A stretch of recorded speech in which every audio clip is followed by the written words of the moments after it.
તો જયા પાર્વતી વ્રત કે યા ગૌરી વ્રત કરતા હોય તો આ મખાના ખીર ખાઈ શકાય છે. એટલી ટેસ્ટી બની રેડી થાય છે, કોઈ પણ વ્રતમાં ખાઈ શકાય. હાય ફ્રેન્ડ્સ, આજે હું શેર કરીશ તમારી સાથે ગૌરી વ્રત સ્પેશિયલ મખાના ખીર બનાવવાની રેસીપી. તો આ મખાના ખીર તમે કોઈ પણ ઉપવાસમાં ખાઈ શકો છો. તો અત્યારે ગૌરી વ્રત ચાલે છે તો આપણે ગૌરી વ્રત સ્પેશિયલ બનાવીશું. તો અહીં આગળ મખાના લઈ લીધા છે આપણે 1 વાડકી જેટલા, તમે વધુ ઓછા કરી શકો છો. તો અહીં આગળ આપણે 2 કપ દૂધ લઈ લઈશું. તો અહીંયા 2 કપ દૂધ લઈ લીધું છે. હવે ઉકળવા મૂકીશું આપણે દૂધને. તો અહીંયા ગેસ પર દૂધને મૂકી દીધું છે. ચપટી આપણે કેસર એડ કરીશું જેથી કલર સરસ આવશે. મિક્સ કરી લઈશું અને સરસ એને ઉકળવા દઈશું. દૂધને આપણે થોડું ઠીક થઈ જાય ત્યાં સુધી ઉકળવા દઈશું આપણે દૂધને. હવે આપણે દૂધ થાય છે ત્યાં સુધી મખાનાને રોસ્ટ કરી લઈશું સરસ એવા. તો 1 ચમચી ઘી લઈ લઈશું. હવે મખાના એડ કરી દઈશું અને ધીમા તાપે સરસ મખાનાને શેકી લઈશું ઘીમાં. સરસ એવા ક્રિસ્પી થાય ને ત્યાં સુધી. આપણે સરસ મખાના શેકાઈ ગયા છે, જોઈ શકો છો. હવે પ્લેટમાં કાઢી લઈશું. મખાનાને ઠંડા કરી લઈશું આપણે સરસ એવા. તો આગળ દૂધ ઉકળે છે આપણું. તો હવે ખાંડ એડ કરીશું. તો અહીંયા 3 ટેબલ સ્પૂન જેટલી ખાંડ એડ કરું છું. તમે વધુ ઓછું કરી શકો છો. એ રીતના હવે મિક્સ કરીને સરસ એવું ઉકળવા દઈશું આપણે દૂધને. આપણે આ રીતના મખાનાને ક્રિસ્પી થવા દેવાના, જોઈ શકો છો. તો અહીંયા આગળ મખાનાને આપણે થોડાક ભૂકો કરી લઈશું છો. મિક્સરમાં પણ પીસી શકાય છે. અહીંયા આપણે હાથથી ભૂકો કરી દઈએ છીએ.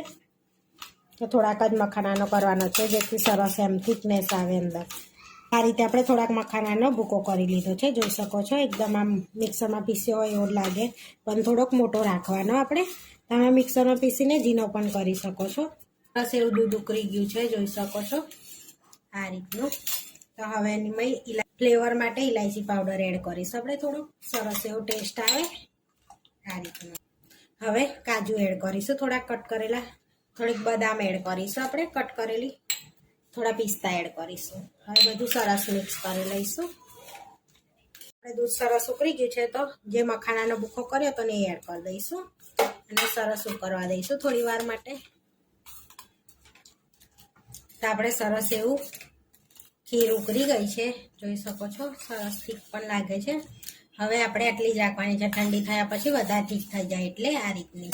એટલે ગેસને બંધ કરીને હવે મખાના એડ કરી દઈશું આપણે આખા જે છે એ આ રીતે. હવે ઠંડી થવા દઈશું ખીરને આપણે. સરસ એવી આપણી ખીર ઠંડી થઈ ગઈ છે, જોઈ શકો છો. સરસ ઠીક પણ થઈ છે એવી. તો હવે સર્વ કરી લઈશું. તો આગળ આપણે ખીરને બાઉલમાં સર્વ કરી લઈશું આ રીતે. ખીરને બાઉલમાં લઈ લીધી છે. તો હવે બદામ ઉપરથી એડ કરીશું થોડીક, અને થોડીક પિસ્તાની કતરણ એડ કરીશું આ રીતે. તો આપણે એકદમ સરસ એવી ગૌરી વ્રત સ્પેશિયલ મખાના ખીર બનીને રેડી થઈ ગઈ છે. આ વિડીયો જોવા માટે મારી ચેનલને સબસ્ક્રાઈબ કરો, લાઇક કરો અને શેર કરો. અને તમે જરૂરથી ટ્રાય કરો. ફરી મળીશું નવા વિડીયોમાં. કોમેન્ટ કરીને જરૂરથી જણાવજો કે તમને અમારી રેસીપી કેવી લાગી.